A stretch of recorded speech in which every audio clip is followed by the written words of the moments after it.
આગળના ઉપનામો તરફ વધીએ મિત્રો. વિડીયો ગમતો હોય તો લાઈક કરજો, શેર કરજો, કમેન્ટ સેક્શનમાં કમેન્ટ કરજો અને તમારા મિત્રો સુધી અવશ્ય અને અવશ્ય શેર કરજો. ગુજરાતની આર્થિક રાજધાની પૂછી, ગુજરાતની આર્થિક રાજધાની પૂછી તો ગુજરાતની આર્થિક રાજધાની એટલે અમદાવાદ આવે. શું આવે ભાઈ? અમદાવાદ આવે. ગુજરાતની આર્થિક રાજધાની પૂછાય તો અમદાવાદ સાચો જવાબ આવે. ગુજરાતની ન્યાયિક રાજધાની, ગુજરાતની ન્યાયિક રાજધાની કે તો પણ અમદાવાદ સાચો જવાબ આવે છે. પ્રથમ પાટનગર, ગુજરાતનું પ્રથમ પાટનગર કયું શહેર હતું ભાઈ? આવો સવાલ પૂછાય તો અમદાવાદ સાચો જવાબ આવે છે ભાઈ. ગુજરાતનું હૃદય કહી શકાય, કોને આવું ઉપનામ મળેલું છે? ગુજરાતનું હાર્ટ, ગુજરાતનું હૃદય, તો એ પણ સાચો જવાબ શું છે? અમદાવાદ છે.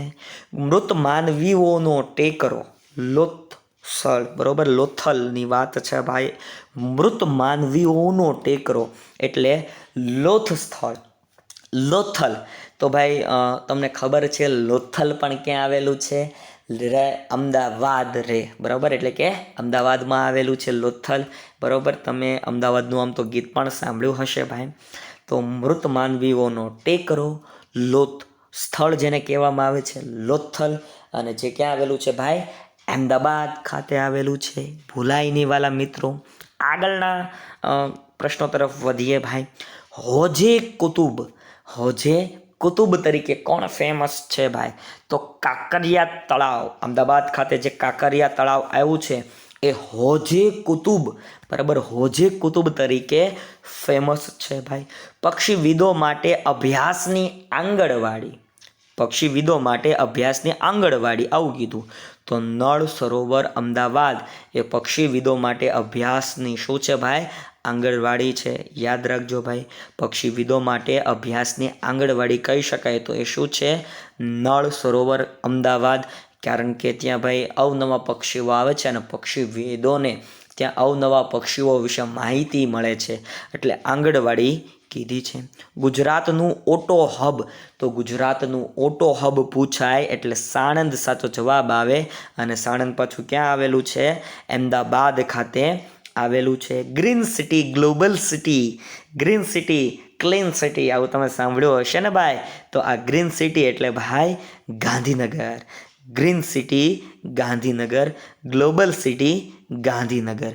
ત્યારબાદ ભારતીય Jurassic park, Indroda park Gandhinagar ખાતે આવેલું છે. અથવા જો આમાં બે બને છે, બરાબર, એટલે બેયને આપણે સોલ્યુશન કરી નાખીએ, બે ડાઉટનું સોલ્યુશન કરીએ. ભારતીય જુરાસિક પાર્ક પૂછાય તો ઇન્દ્રોડા પાર્ક ગાંધીનગરમાં આવેલું છે, નો ડાઉટ, એ સાચું છે. પણ રયાલી ઓપ્શનમાં હોય તો બાલાસિનોર મહીસાગર ખાતે આવેલું છે, એ પણ ભારતીય જુરાસિક પાર્ક તરીકે જ ફેમસ છે. દુનિયાનું વસ્ત્ર તરીકે જેને ઓળખવામાં આવ્યું એ ખંભાત છે ભાઈ. દુનિયાનું વસ્ત્ર તરીકે જે ઓળખાણું, દુનિયાનું વસ્ત્રનું ઉપનામ જેને મળ્યું એ ખંભાત છે ભાઈ. આણંદ મુકામે આવેલું છે. સુવર્ણપર્ણની ભૂમિ, સોનેરી પાનનો મુલક, મુલક એટલે મલકની વાત છે ભાઈ, મારા મલકના મેનારાણીની જેવું છે ભાઈ.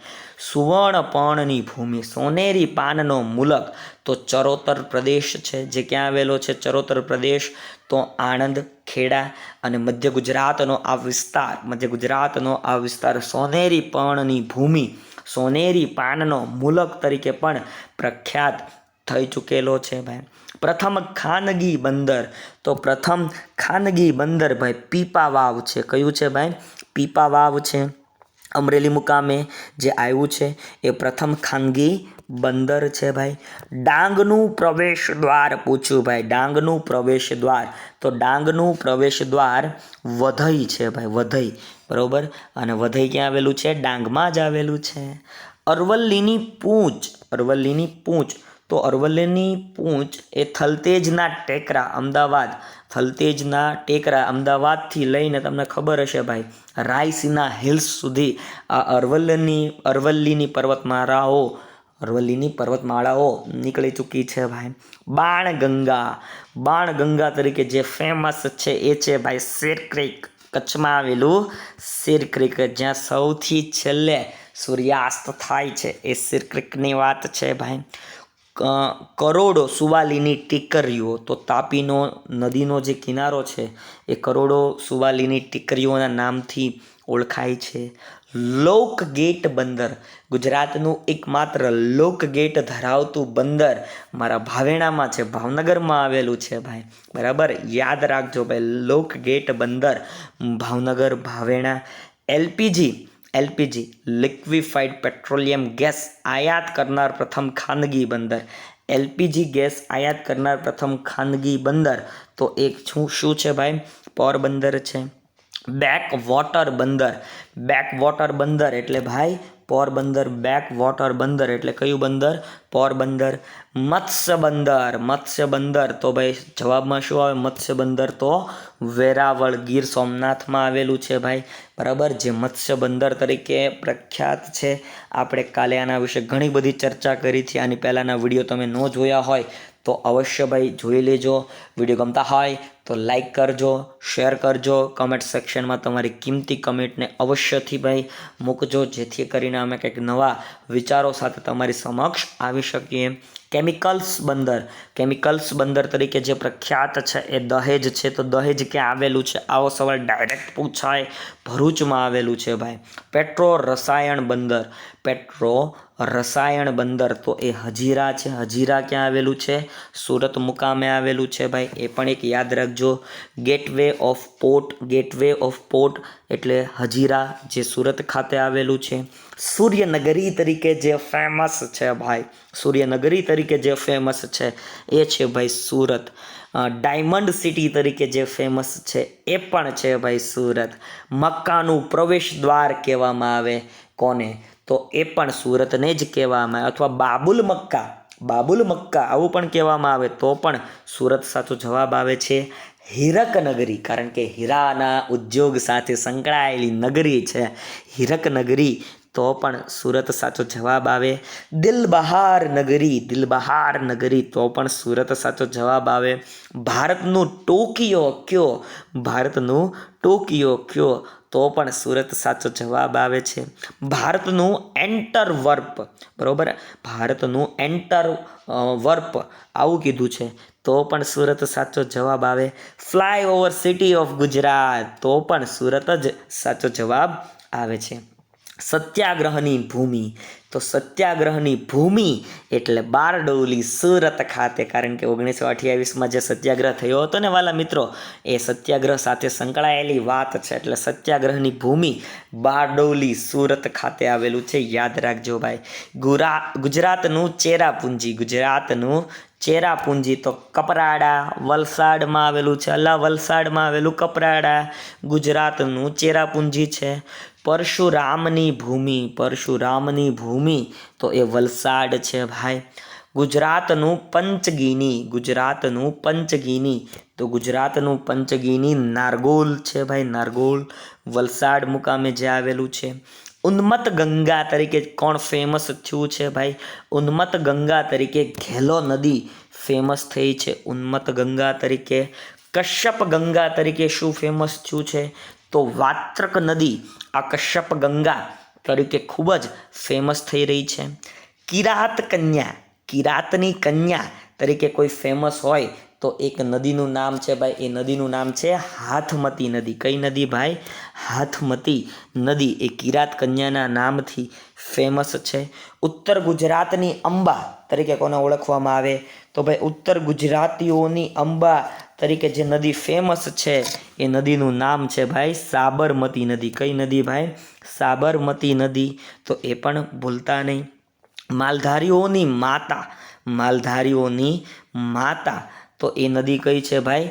મચ્છુ નદી છે ભાઈ. માલધારીઓની માતા એટલે મચ્છુ નદી. નિરાધારોની માતાનું નામ એટલે કે આરોગ્ય માતાનું ધામ ખંભાળેજ આણંદ મુકામે જે આવેલું છે. ખંભાળેજ, બરોબર, ખંભોળેજ જેને કહો છો તમે, એ આણંદ મુકામે આવેલું છે. નિરાધારોની માતાનું નામ આરોગ્ય માતાનું ધામ આવું પણ એને કહેવામાં આવે છે. સાધુઓનું સાધુઓનું પિયર છે ભાઈ. શું છે સાધુઓનું પિયર? તો ગિરનાર જુનાગઢ એ સાધુઓનું પિયર છે ભાઈ. સાધુઓનું મોસાળ કે દેવોનું મોસાળ કે તો સિદ્ધપુર પાટણ છે ભાઈ. એ પણ યાદ રાખજો ભાઈ. અઘોરીઓનું શિખર ઓઘડ, ઓઘરનું જે શિખર છે ને, ઓઘડનું શિખર એ જુનાગઢમાં આવેલું છે. ત્યાં અઘોરીઓ વસે છે ભાઈ. અઘોરી તમને ખ્યાલ હશે ભાઈ, અ વે ઓફ લિવિંગની એક પ્રકાર કહી શકાય, જેમાં બધું ત્યાગ કરીને શમશાનમાં રહેવાનું હોય. એ ઓઘડ ઉપર વસતા અઘોરીઓનું શિખર છે જુનાગઢ મુકામે જે આવેલું છે. બાયો વિલેજ, બાયો વિલેજ તરીકે મોછા પોરબંદરમાં આવેલું સ્થળ ખૂબ જ પ્રખ્યાત છે ભાઈ. હેરિટેજ વિલેજ, હેરિટેજ વિલેજ તરીકે તેરા કચ્છમાં આવેલું છે ભાઈ. સૌરાષ્ટ્રનું વૃંદાવન, તો સૌરાષ્ટ્રનું વૃંદાવન એટલે માધવપુર પોરબંદરમાં આવેલું છે. સૌરાષ્ટ્રનું વૃંદાવનના નામથી જે ફેમસ થયું છે એ માધવપુર પોરબંદરમાં આવેલું છે.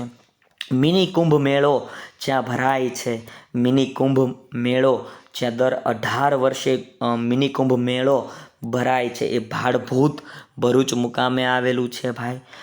ગંધર્ભ મેળો એટલે કે ગધેડાઓનો મેળો, તો ગધેડાઓનો મેળો વોઠા મુકામે ભરાય છે, અમદાવાદમાં આવેલું છે વોઠા, જ્યાં 7 નદીનો સંગમ થાય છે. હાક સામે ખાશે માવા, સૂત્ર બોલી ગયો, એમાં 7 નદીઓના નામ આવી ગયા. માતૃગયા તરીકે ફેમસ હોય તો એ સિદ્ધપુર પાટણ છે ભાઈ. માતૃગયા તરીકે જે ફેમસ છે તો એ છે ભાઈ સિદ્ધપુર પાટણ છે. પિતૃગયા તરીકે જે ફેમસ છે ભાઈ, પિતૃગયા તરીકે ફેમસ હોય તો એ ચાંદોદ છે, વડોદરા મુકામે જે આવેલું છે એ ચાંદોદની વાત છે. અંબાજી ક્યાં આવેલું છે? તો બનાસકાંઠા, બરાબર. નાના અંબાજી ક્યાં આવેલું છે? તો ખેડ બ્રહ્મા, સાબરકાંઠા, બંને યાદ રાખજો ભાઈ. રણુજા ધામ ક્યાં આવેલું છે? તો રણુજા ધામ રાજકોટમાં આવેલું છે. નવા રણુજા ધામ ક્યાં આવેલું છે? તો કાલાવાડ જામનગરમાં આવેલું છે. આ બધી ડિટેલ્સ યાદ રાખજો ભાઈ. આમાંથી ડેફિનેટલી એકાદ સવાલ તમારી આવનારી કોઈ પણ એક્ઝામમાં આવી શકે છે ભાઈ. સોમનાથ, પ્રભાસ પાટણ તરીકે તમે જેને ઓળખો છો એ ગીર સોમનાથ ભાઈ, પ્રભાસ પાટણ. ઘેલો સોમનાથ, તો ઘેલો સોમનાથ ક્યાં આવેલું છે ભાઈ? રાજકોટ મુકામે આવેલું છે ભાઈ. ઘેલો સોમનાથ રાજકોટ મુકામે. દાહોદનું ખજુરાહો, દાહોદનું ખજુરાહો, તો બાવકાનું શિવ મંદિર છે ને, બાવકાનું શિવ મંદિર એ દાહોદનું ખજુરાહ તરીકે ઓળખાય છે. દંડકારણ્ય પ્રદેશ, દંડકારણ્ય પ્રદેશ, તો એ ડાંગ જિલ્લો પ્રખ્યાત છે. એમાં બર્ડ સિટી, પક્ષી શહેર તરીકે શું ફેમસ છે? તો બર્ડ સિટી ઓફ ગુજરાત એટલે પોરબંદર. એ પણ એક યાદ રાખવા જેવો બાબત કહી શકાય. સપ્ત નદીનું સંગમ સ્થળ, 7 નદીઓનું સંગમ જ્યાં થાય છે એ વોઠાનો મેળો જ્યાં ભરાય છે એ વોઠા સ્થળ અમદાવાદ ખાતે આવેલું છે.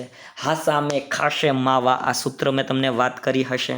શંખોદ્વાર બેટ, શંખોદ્વાર બેટ ક્યાં આવેલું છે? બેટ દ્વારકા મુકામે આવેલું છે શંખોદ્વાર બેટ.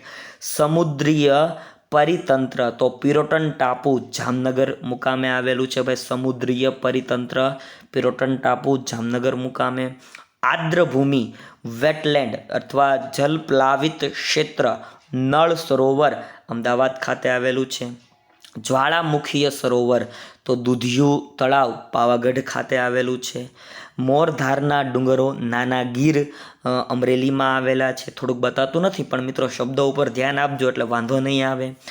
નવલખા મંદિર ઘુમલી દેવભૂમિ દ્વારકા ખાતે આવેલું છે. નવલખા બંદર કે તો મોરબી મુકામે આવેલું છે. નવલખા દરબારગઢ કે અથવા પેલેસ કે, નવલખા દરબારગઢ અથવા પેલેસ કે તો ગોંડલ મુકામે આવેલું છે. નવલખા કોઠાર કે તો પાવાગઢ પંચમહાલ ખાતે આવેલું છે. નવલખા મેદાન કે તો વડોદરા ખાતે આવેલું છે. અને નવલખી વાવ કે તો પણ એ વડોદરા મુકામે જ આવેલું છે. આ 999 ફરીવાર યાદ રાખજો. નવલખા મંદિર ઘુમલી દેવભૂમિ દ્વારકા, નવલખા બંદર મોરબી, નવલખા દરબારગઢ પેલેસ ગોંડલ, નવલખા કોઠાર પાવાગઢ પંચમહાલ, નવલખા મેદાન વડોદરા અને નવલખા વાવ વડોદરા ખાતે આવેલી છે ભાઈ.